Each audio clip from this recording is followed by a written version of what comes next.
In this video, I'm going to explain what the numbers mean on top of a Bosch cordless drill. So here we've got a few icons that we need to be aware of.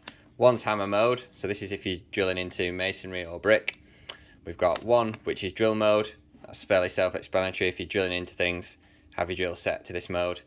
And then finally, we've got screw mode if you're inserting screws or fixings. So only when the drill is in screw mode do these number settings on the top become active. So to show you this, the best way is to demonstrate. So we're going to turn our number settings right the way down to number 5. That lines up with this arrow. So we're on screw setting, we're on number 5, and now we're ready to put some fixings into place.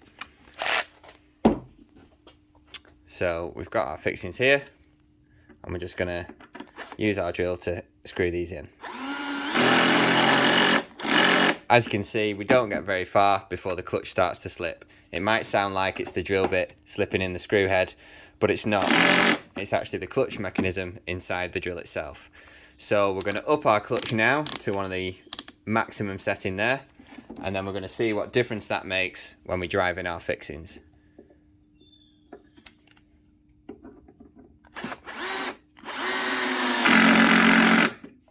As you can see, it's driven in our fixing a lot deeper